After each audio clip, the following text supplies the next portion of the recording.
Hi, everybody. It's Les McEwen here. Welcome back to Scale with Predictable Success, where we get to talk with leaders who have succeeded in truly helping either their own organization or others to scale. And today I'm delighted to be speaking with Carey Nieuwhof, who's not just become a friend over the years, as a colleague. Carey and I have shared platforms all over the United States. He's been a client of mine. He's challenged me. He's developed my leadership skills.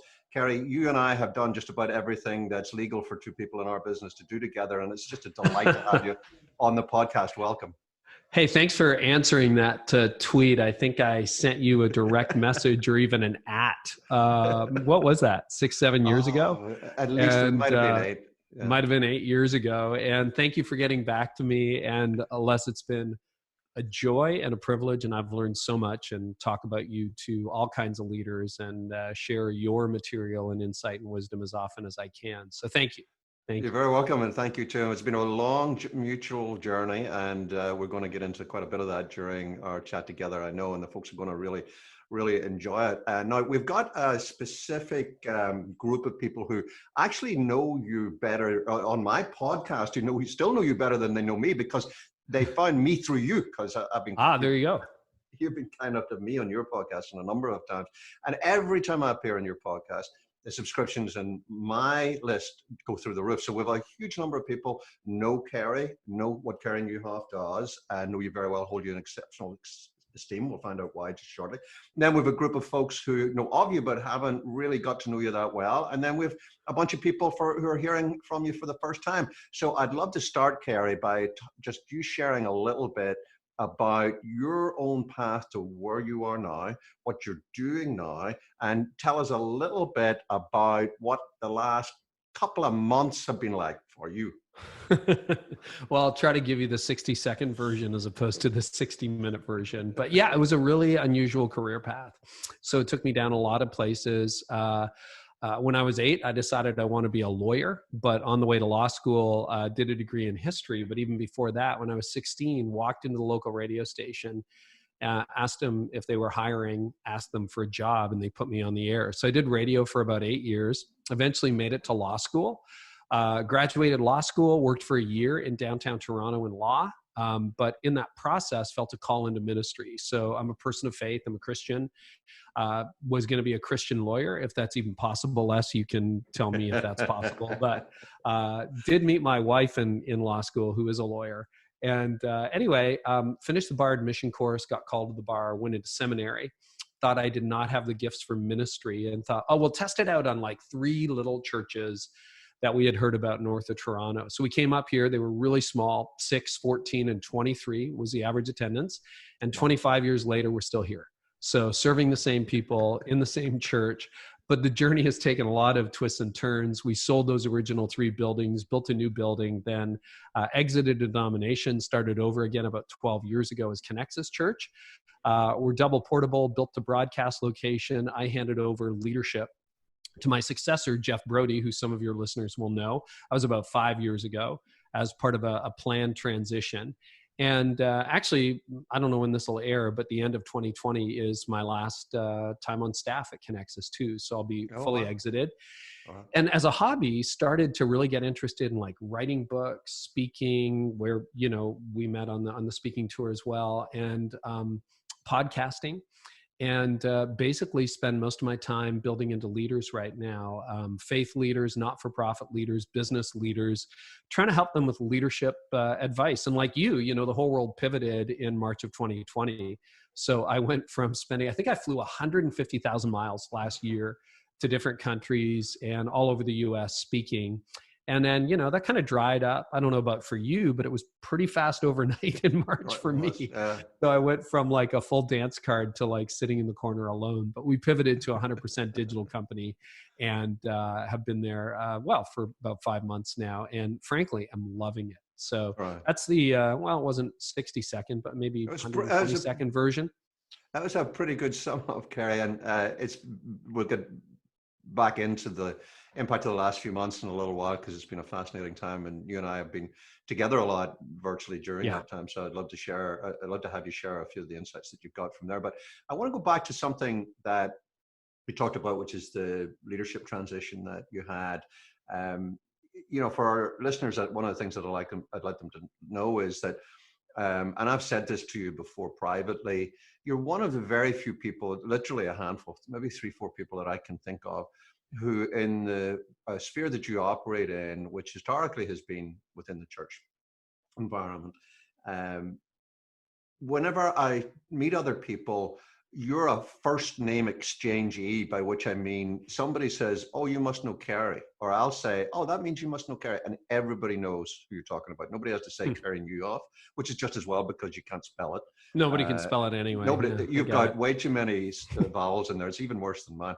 But you've got that position of authority, and you've built that in the communications work. Let me call it that we'll talk about shortly. But you, as you said, you started by building churches, and you built Connexus. And as you say, many of the folks will know of Connexus through Jeff Brody, who was one of our featured speakers last year at ScaleCon. And we had a great interview with him beforehand as well. But you did something that I know the story well because I've heard it from both sides, that most leaders, for-profit and not-for-profit, just suck at, which is you made a really good exit. And for some people, that's an oxymoron. I'm never going to leave, and why should I leave? Share a little bit about, first of all, why you thought it was necessary. And secondly, how did it turn out so successful? I mean, Jeff speaks so highly of it. The church members speak highly of it. As you say, you're about to step away completely. So what prompted you to do it? Most people wouldn't leave when they were at the peak as you were. And secondly, why was it so successful?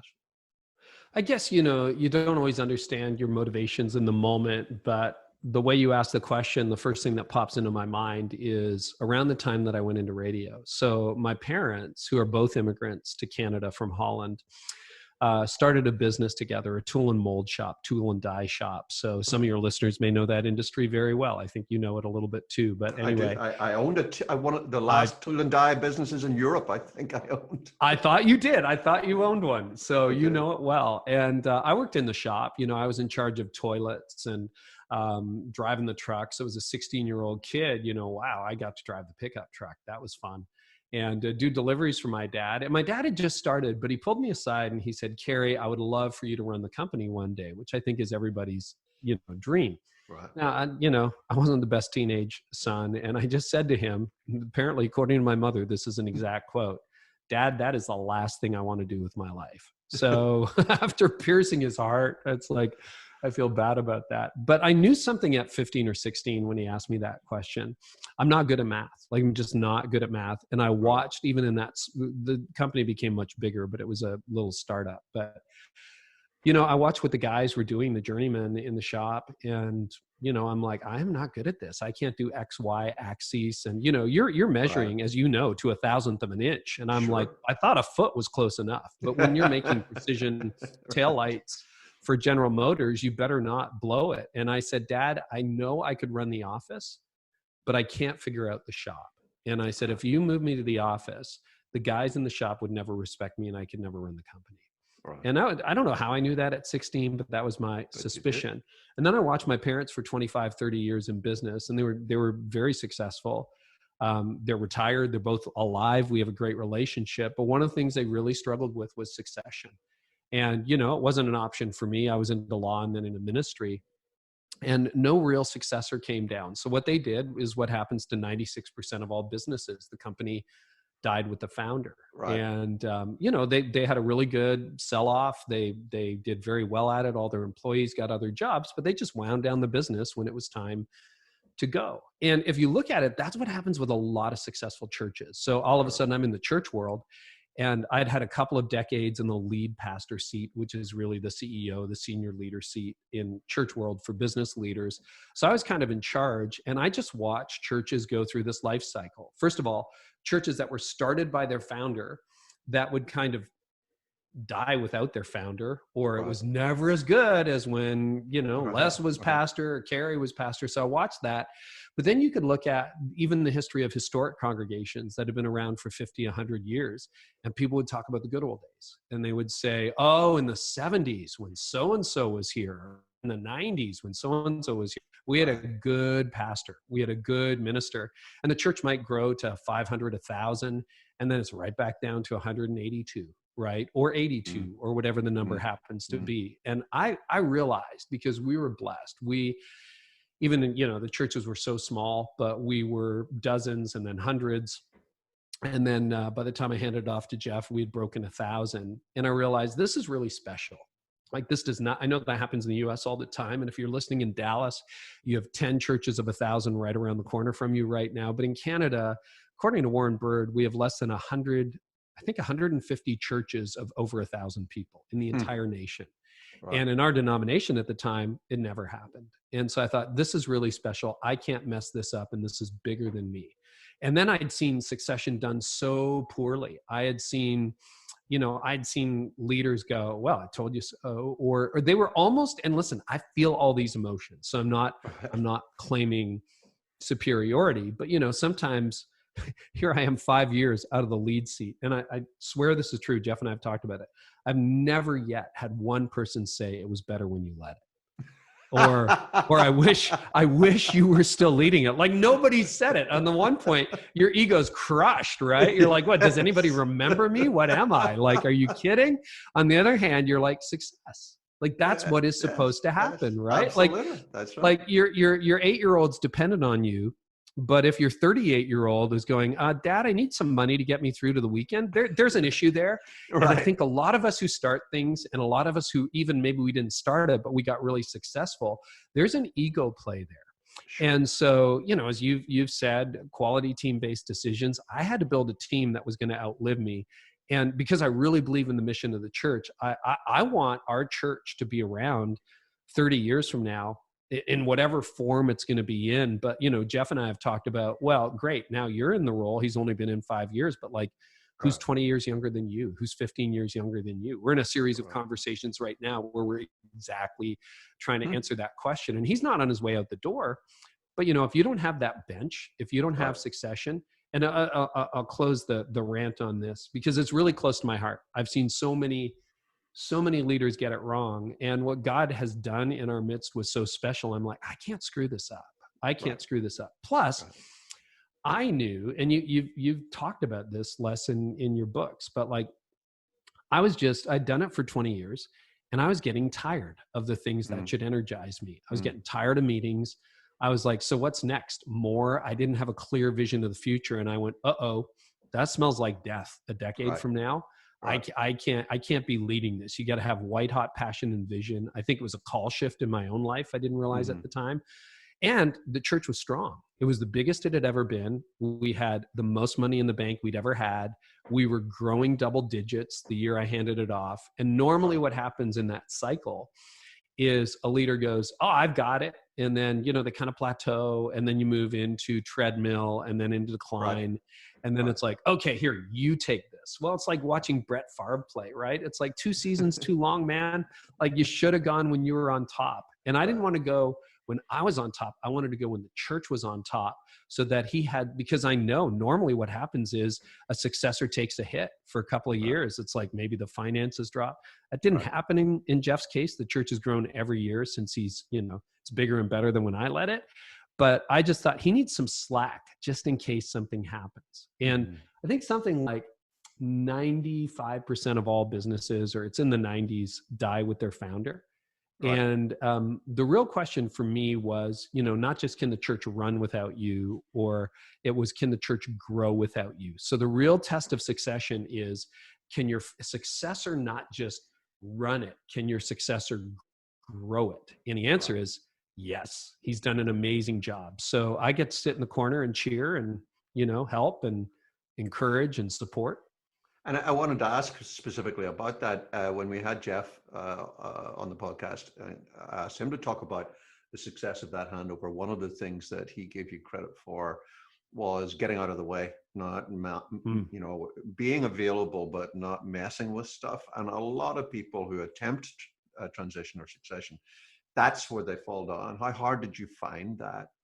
To just, it was really weird. First of all, yes, I would say this has gone incredibly well. But like, to look at the internal battle, they're like Jeff's running things in a way that I would normally run them. In which case, in many cases, I'm like, wow, that's way better.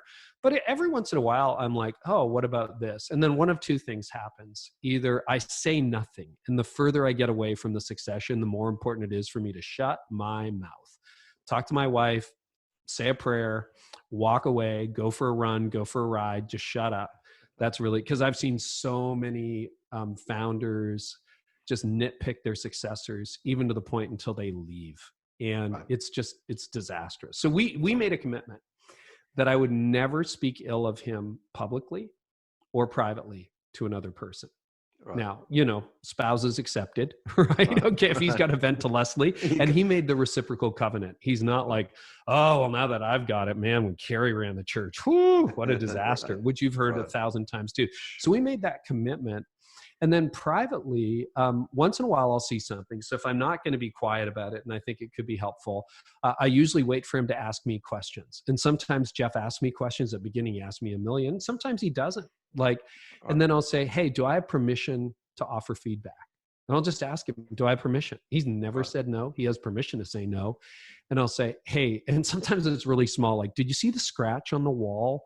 Like when you walk in by the foyer, because stuff like that really bothers me. It's like, oh, I'll get that repainted, or we'll get that repainted, or it's not a big deal, or whatever. Or sometimes I just need permission to get it off my chest. And then it's up to him. He does with it what he wants. And then the issue's dead and buried. So that's what we do. The way in which that was handled then allowed you to turn your focus to Carey Nieuwhof Communications, the business that you then run. Tell the folks a little bit about what that is, what it does, what's your footprint? Where do you show up, and what do you do when you show up? You mean in the company or at the church now? In the company. In the company. Yeah. By the way, that is a really good succession tip from the limited study I've done on succession.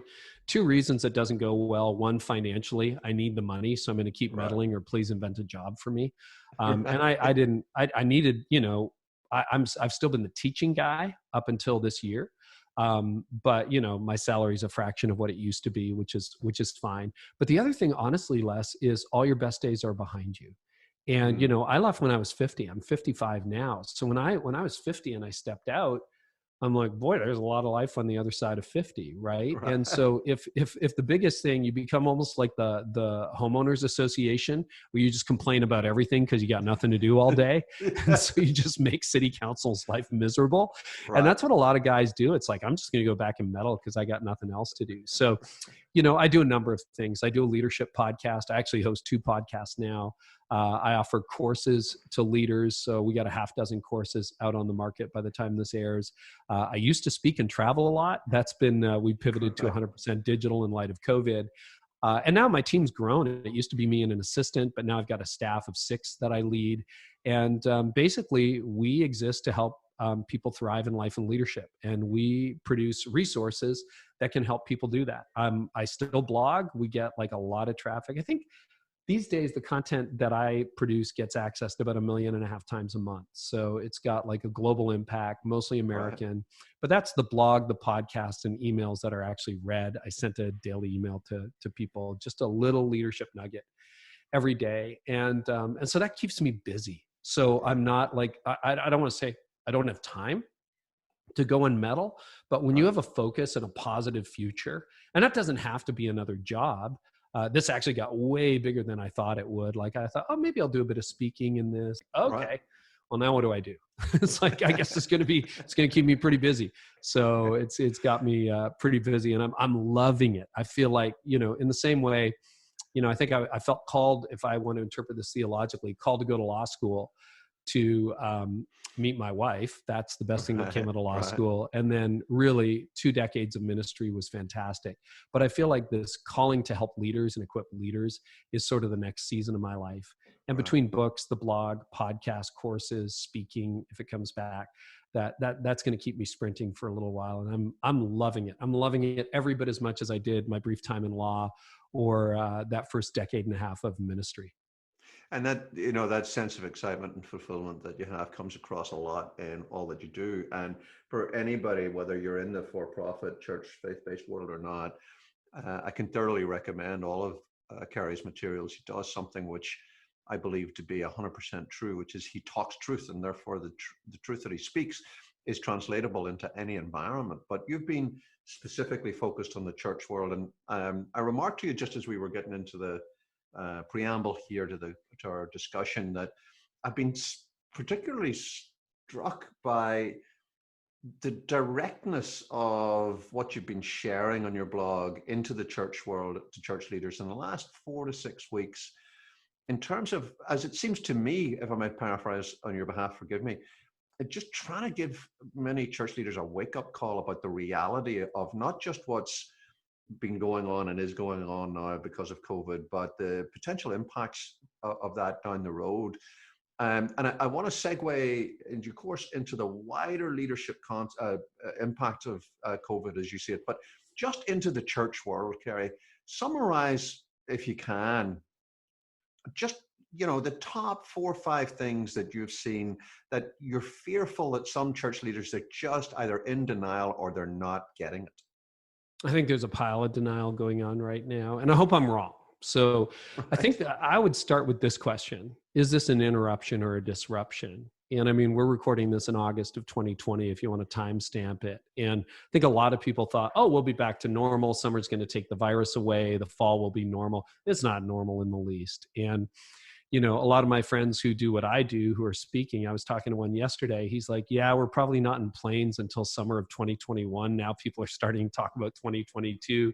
Right. And you can look at that. You can say, okay, so it's probably a disruption rather than an interruption, because crisis is an accelerator.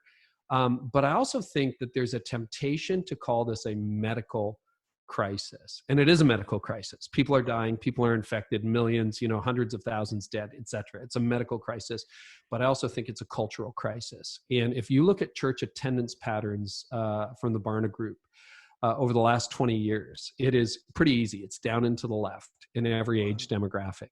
And what's happened is we haven't had access to our buildings. And churches that are reopening, in the same way restaurants and other businesses that are reopening are discovering, right, we used to base the whole model on like packing the room out or getting as many people as we can in. And first of all, right now that's not possible. And number two, even if it is possible, let's assume there's a vaccine minutes from now.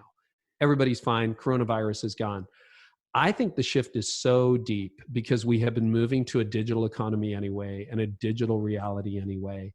And we've all adapted. That people are going to say, you know what? Church went from 5 hours on a Sunday or 3 hours on a Sunday to 42 minutes. Right. That is a really hard switch to flip back. And, right, in the restaurant business, I've been thinking about it. We had an opportunity to eat indoors based on our zoning. I'm like, I don't know whether I'm comfortable with that, which is really interesting because I'm a daredevil and a risk taker. And, am I going to do takeout more often? Probably. Am I going to eat at home more often? I think there are some real cultural shifts. I read recently, I don't know if this is Toronto or New York, but 20% of all office space or retail space is now vacant. Mm-hmm. Like I think and every CEO I know, more of them, but they're all talking about downsizing the footprint of their offices and moving to more Zoom, and, business travelers like myself saying, I'm going to cut that way back because if I can do a Google Meet or a Zoom call, I'll do that. And so I think those are permanent shifts. And what I see a lot of leaders doing is everyone's trying to get back to normal. I'm like, guys, normal died. It's dead. I don't, and so I feel like I'm out there kind of banging the normal is dead drum. And I get beat up online for it every day. We got this ad running for one of my courses. It's like, are you ready for the new normal? And for season there, every day, somebody would be like, there is no such thing as a new normal. Normal is not gone. And it's like, look, I know you want to believe that, but like, what if that's true? Right? It's just, it's hard. And we think we can control these things and we really can't. And we'll be right back with Kerry Nieuwhof. In just a moment, you'll hear more from Kerry, including the challenges that COVID has brought in growing his own business, his best advice for leaders in these confusing times, both in the for-profit and not-for-profit worlds, and a great training resource he's gifting to you for free.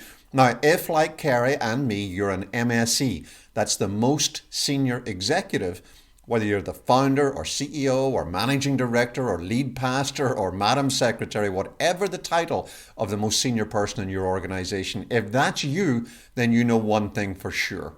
It can be really, really lonely up here. Sure, being the MSE is a great privilege and it brings with it great responsibility, but it brings great challenges too. And sometimes we just don't have the right forum to go to and share those challenges, at least not in a way in which we feel comfortable and supported, challenged and held accountable.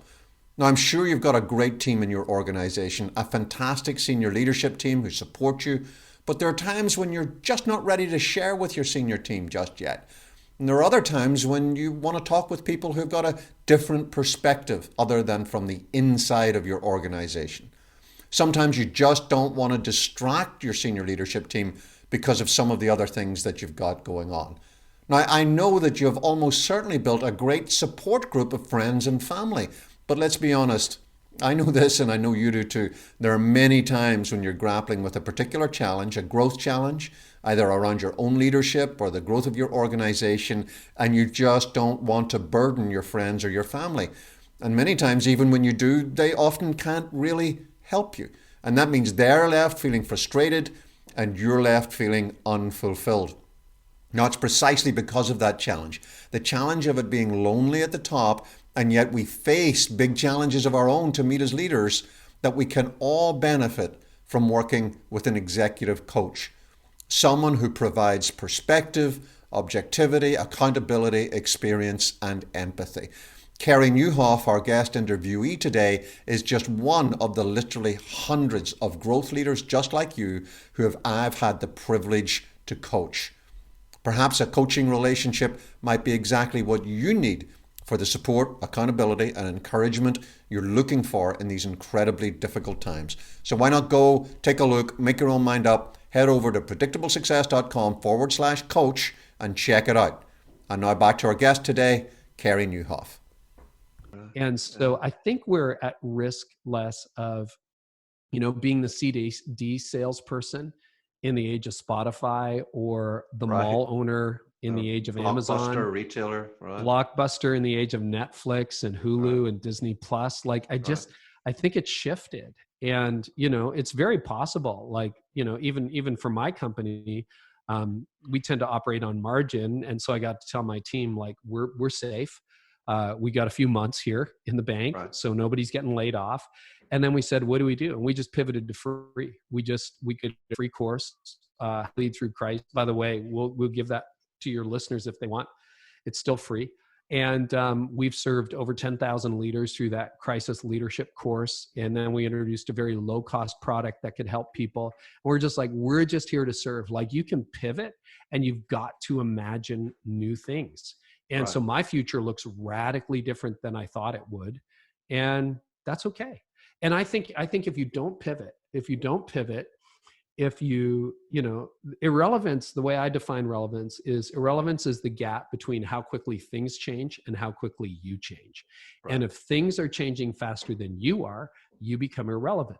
So you look at most organizations, most businesses, they're not pivoting particularly well. And all the stuff that we called innovation in March, April, May wasn't really innovation. It was adaptation. It's like the restaurant's closed, the church is closed, the store's closed, the business is closed, the meetings are via Zoom.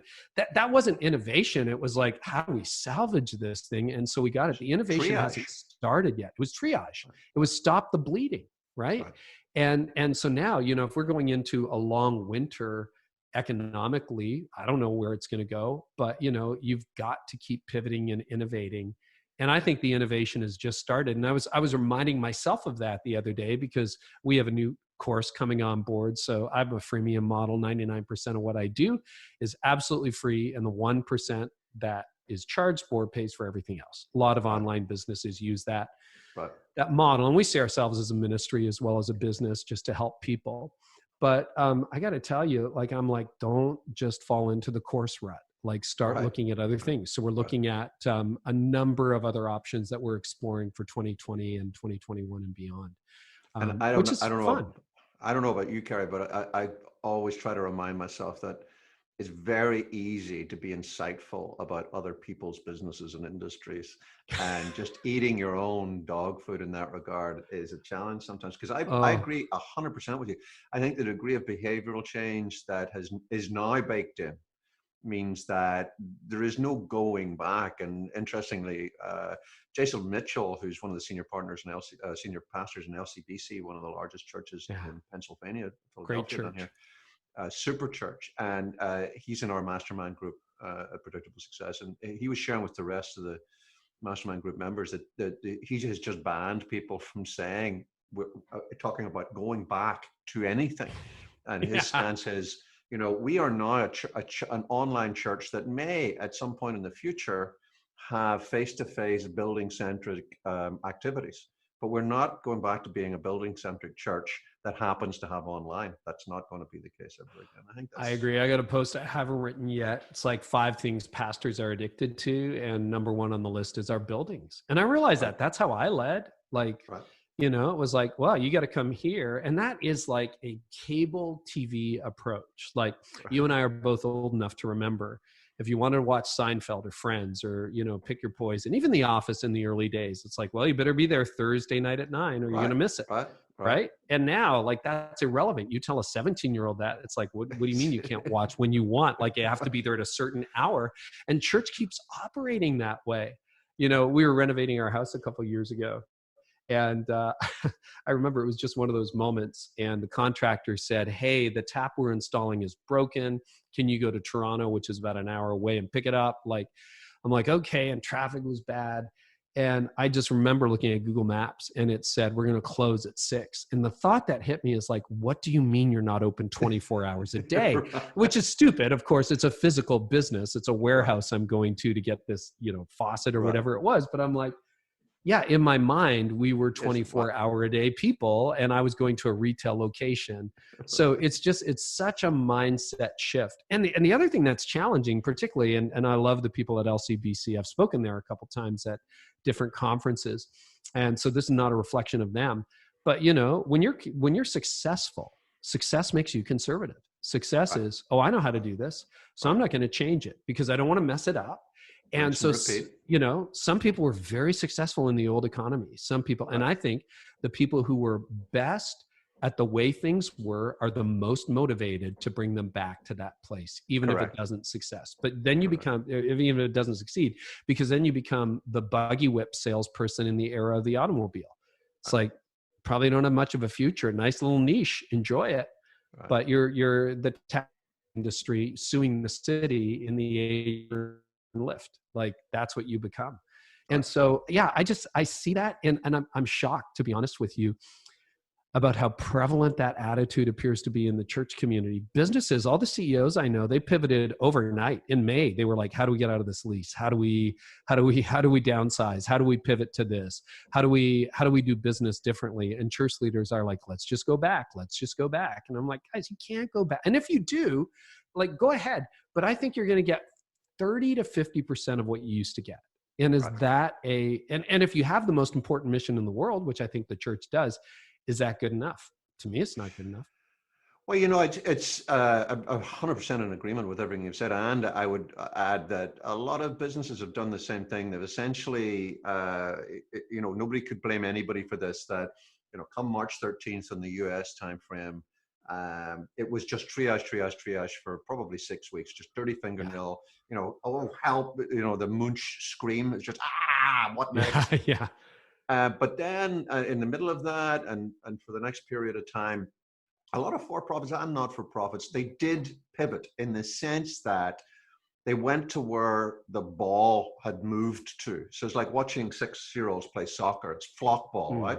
And people realize, okay, the ball has moved, so I'm going to pivot to where the ball has moved. That makes sense, sort of, in the short term as part of triage. But I think the point you're making, the way I've been expressing it to folks is, if all you've done is pivot, then that's not a long-term solution, because you're going to have to pivot again and again, because the ball's going to keep moving. And I'm so reminded by somebody that, with your Canadian background, you'll remember a lot better than most people, Bobby Orr, a great ice hockey player.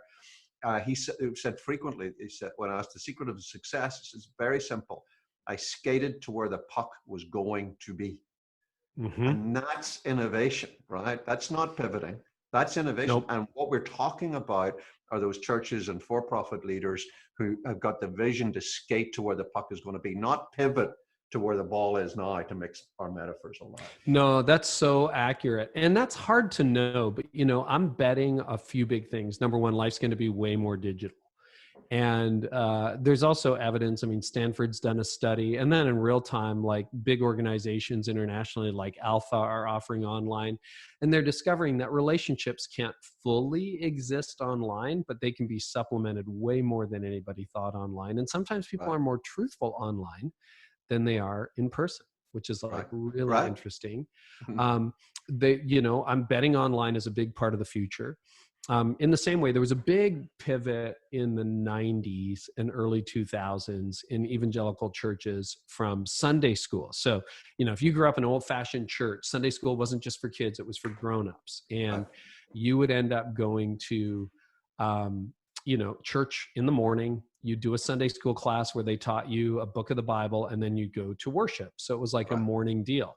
And then the last generation, boomers, came along and they said, well, why don't we just go to small groups, and then we don't have to keep building square footage, because we can leverage your home and my home and all these homes, and small group scales, because if you've got 10 or fewer people meeting in your living room or back porch, you can do 10 of those without spending a dollar. So that kind of Right. works. But we never got over it for the big events. And I think what we're now starting to see, like LCBC and other churches, Levi Lusko's Fresh Church, Brent Ingersoll, King's Church in Eastern Canada, are saying, and J.D. Greer has talked about this at his church, how do we actually become a church of home groups? Like basically the church meets in homes, the church meets in regional centers, and we are there to support you. If you ever go to Right. Chick-fil-A's headquarters, which I've been, they don't call it headquarters. They call it, I think, the support center.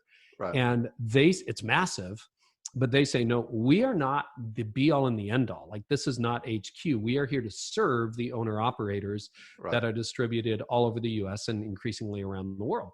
And so they see themselves as a support. And I think, okay, that's a great model for church. Like, if I was still in the leader's seat, I'd be like, what can we do to leverage small gatherings? And the last thing I did as a leader at Connexus, when I was still lead pastor, was finish up our broadcast location. And, it was 10 years of like zoning, and you know how that goes in cities.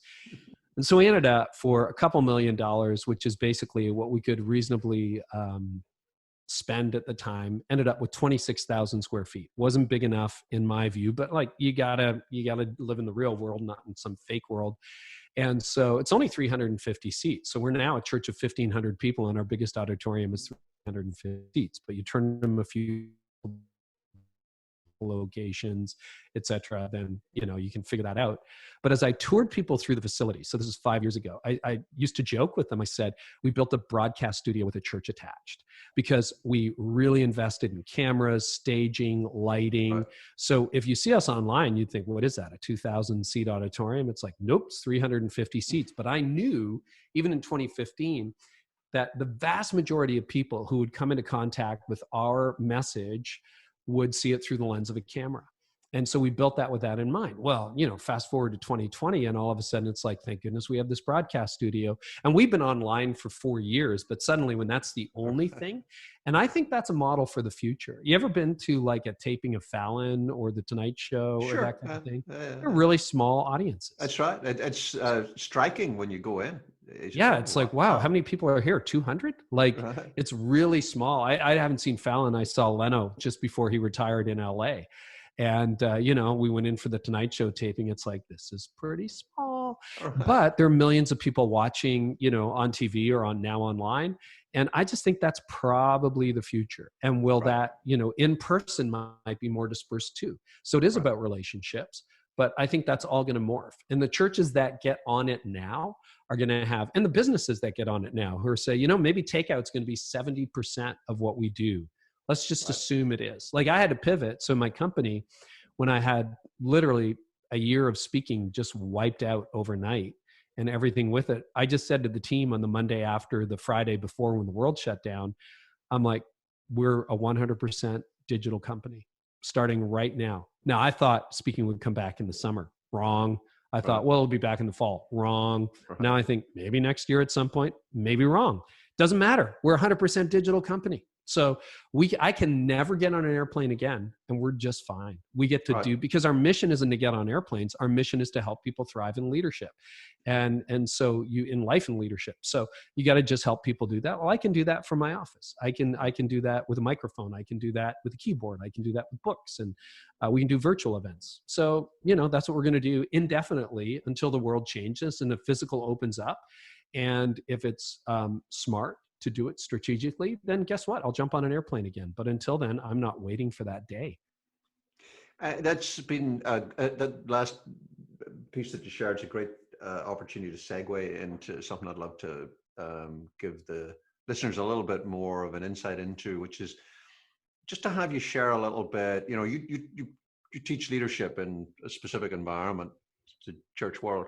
Now you're running a for-profit business. I mean, it may be based within the church environment, but it's a for-profit business, like just about 2/3 of the folks that are listening.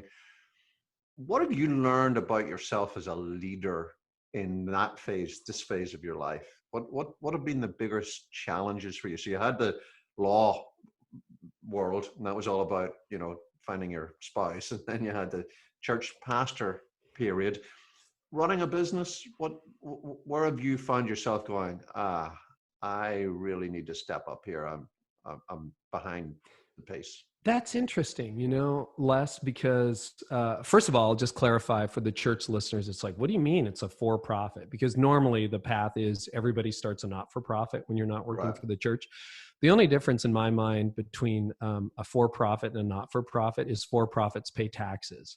And I've seen so many, just like I saw so many leaders screw up succession, I've seen so many faith people get into trouble with their not-for-profits because you shouldn't have done this. I'm like, I'm just going to pay my taxes and treat it like a ministry, but I'll just pay taxes. So I just pay taxes. That's it. So that's why. But our first value is serve first. Am I seeing our work as a ministry and a business? That's value number one in the company, because it is a business. Like if at the end of the day, if I can't meet payroll, everybody goes home. It's over, right? But that's true in the church too.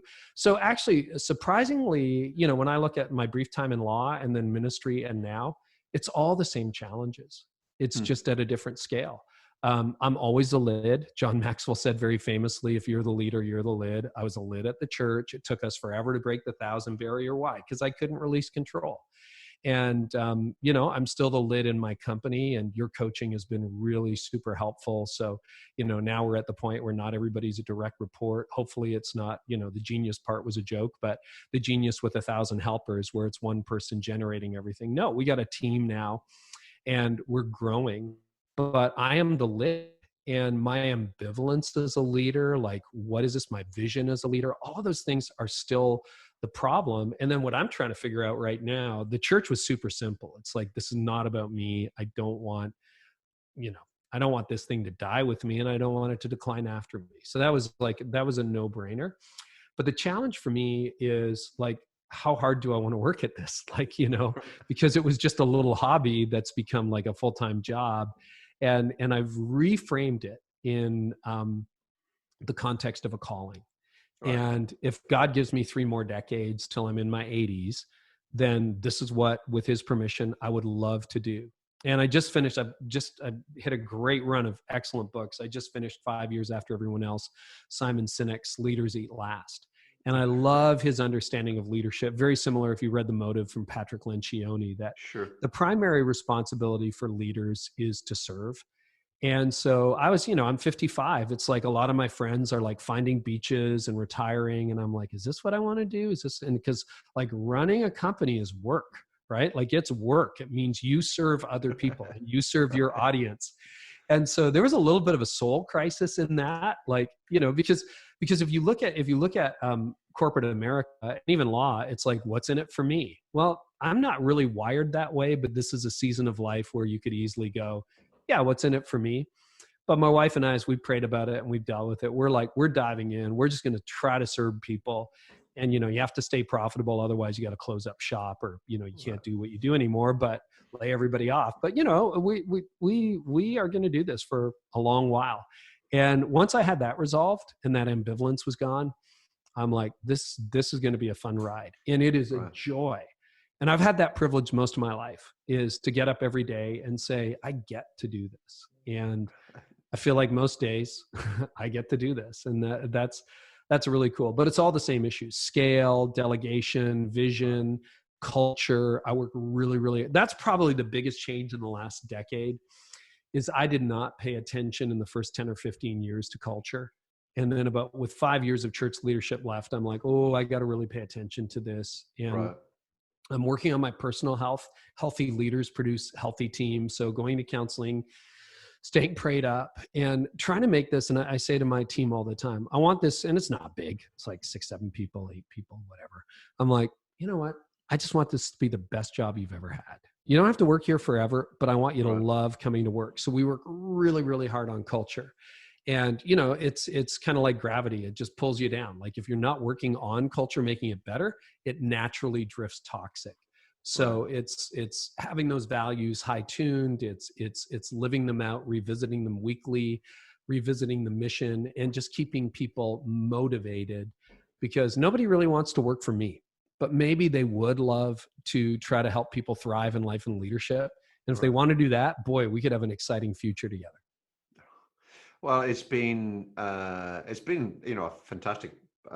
Sound like stuff I'm about to give you a eulogy, but it's been a fantastic journey that you and I have had. We've been blessed to sort of just meet in passing on many occasions. We've met very deliberately on many occasions, and I had the unique, as you mentioned a moment ago, the unique opportunity to spend 6 months in detail with you recently, just working through a lot of those challenges that you just shared, and that commitment that you have to make your place the place that your people want to be is a North Star. There's no doubt about it, and it informs everything that you do.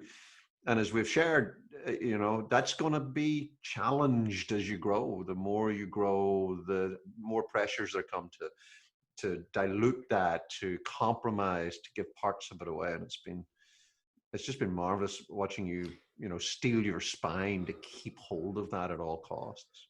That's been another big superpower of the last decade, is I've gotten a lot better at saying no. And it's still hard. I said no a couple times to friends. I'm on book deadline. It's like, hey, because everybody just wants 30 minutes, right? Sure. Can I have 30 minutes? Can you do one talk? Can you do this one thing? Right.